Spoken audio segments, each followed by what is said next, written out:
Alright guys, again another request video.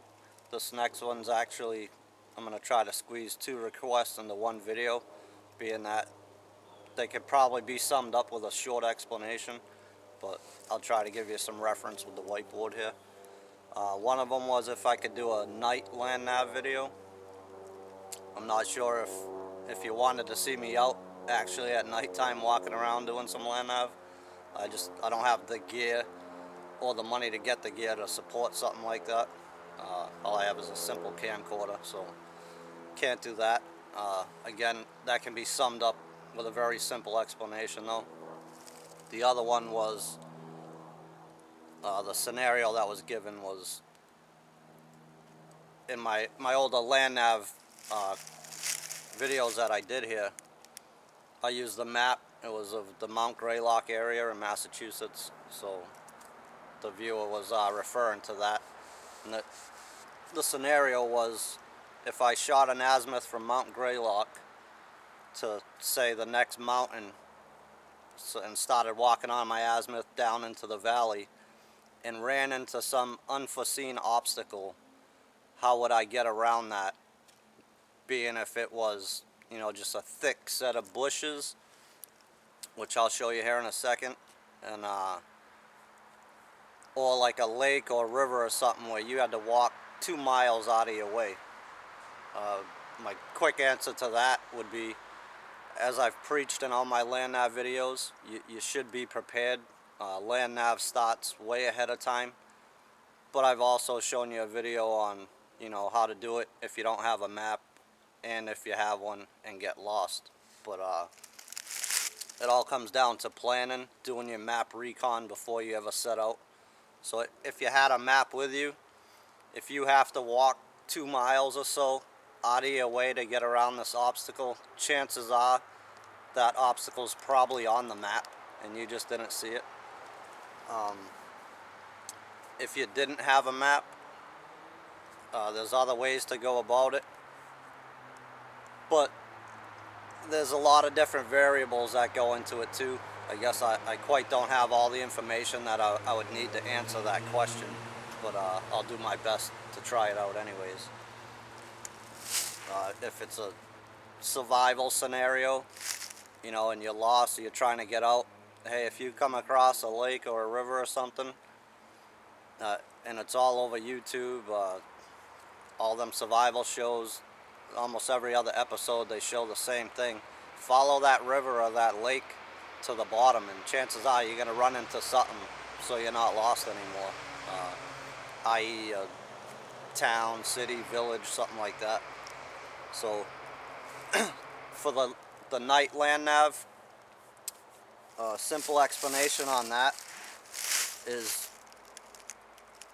again, you should have a map, and you have to have a pre-plotted course, meaning you have to have a direction and a distance. After that, it's all between you and your compass. So if I'm going, go to the board here, if I'm going from point A to point B at night, let's just say I'm at a 160-degree azimuth for 400 meters. Well, I can set my compass. I have my pacing beads with me, so I can know how far I walked as far as the meters go. For this particular scenario, I like the Kaminga military compass. It's just so much easier to work with, and probably because that's what I'm used to. What I have in my kit that I showed you guys a few videos ago, I've got the Silver Ranger compass in my pack. It's a little bit different than the Kaminga. It's kind of opposite actually of the Kaminga, but it's the same principle, and it's fairly easy to figure out. So what I would do, like I said, you need a predetermined route and actually points plotted on your map or what have you. So from point A to point B, 160-degree azimuth for 400 meters. On the Silver Ranger, let's come close up here, hopefully you guys will be able to see this. On the Silver Ranger, my lubber line, which I explained in my other videos there on Land Nav, is this little tick mark. It illuminates at night and it doesn't move. I have to turn my bezel ring here on this particular compass to get my degrees to line up with that lubber line. The Kaminga, the lubber line, is also stationary, but the degrees turn as you turn the compass, and that's how you line that up. But anyway, for this particular compass, I'd set my degrees, if I can find it here, to 160, so minus 20 from 180. So I'd be at 160, and then all you have to do from there is put arrow over arrow or bubble over bubble with your north seeking arrow, obviously, and whichever one that's stationary on your compass. Again, I'm a little mixed up here. I'm trying to look at the camera and show you guys, and plus I'm not that used to this compass yet. But again, it's the same principle. On the Kaminga, the same thing. You turn the compass until you get 160 degrees on your lubber line, and then on your bezel ring you have an illumination point and then your north seeking arrow. So if you just line them up, I'll show you so you can see it. So right now my north seeking arrow and the arrow underneath it that moves, the fat red one there, same principle on the Kaminga. You just line those up, arrow over arrow, bubble over bubble. This isn't working obviously because I'm holding it straight up and down and not flat. But you line those up on your degree reading, and then you just walk for whatever set distance that you had. In this case, we said 400 meters. And that's all you do. They glow at night, so you just look at them while you're walking, keeping it on bubble over bubble, arrow over arrow, or whatever way your particular compass is set up, and walk for the 400 meters. So that's pretty much Land Nav at night. As far as unforeseen obstacles, again, you should have a map. If you don't, alright, we'll just keep it the same. We have Mount Greylock here, and we're going to the other mountain here, if you guys can even see that. Yep. And I shoot my azimuth, keep it simple again, I guess. So I'm at 160 degree azimuth to get to this other mountaintop. Somewhere here in the valley, I run into some thick bushes, thick forest, a swamp, whatever the case may be, lake, pond, whatever. You need to know the distance from where you're at to where you're going.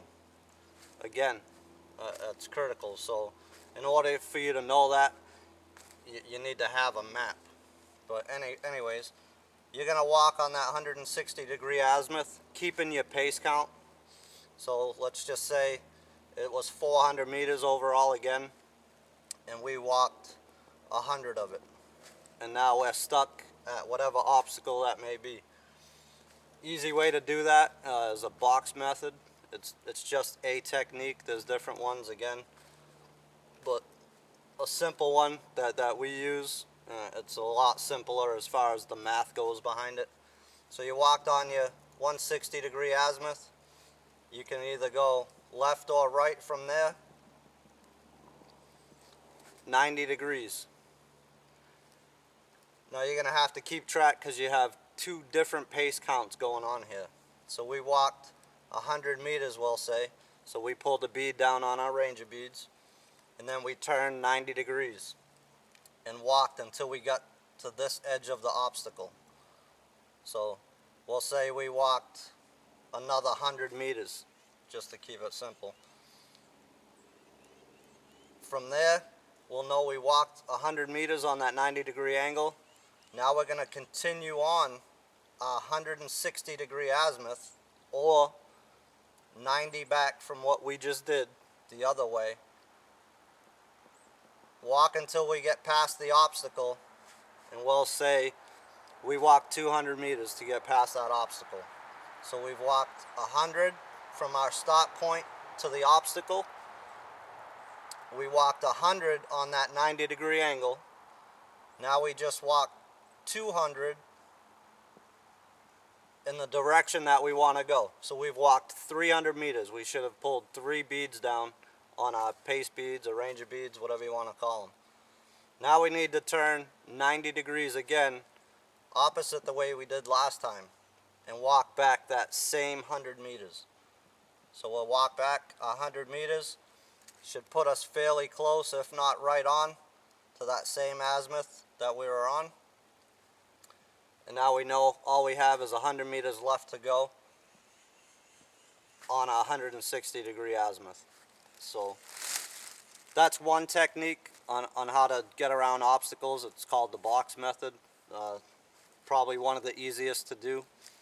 You could walk from your start point to the obstacle. You could shoot a new azimuth to the edge of it. Shoot a new one back. And then continue on your azimuth. That's a lot more math than I even want to think about. I'm pretty good at math, but that's getting into all some funky stuff that I don't care to deal with. So most of us in the military, the box technique, you know, keep it simple, stupid. Why confuse yourself? You know, yeah, it's a shorter distance, but you're chancing getting lost or not getting around it properly anyways. So recommended by me, I guess, is the box method. So we talked about night land nav, pretty cut and dry there. Again, I can't get out at night and film myself doing it, but pretty simple explanation, I think, to cover that. Unforeseen obstacles, again, I recommend you have a map. Again, I got mine all at My Topo online. They're cheap. You can customize them any way you want. You can get them waterproof.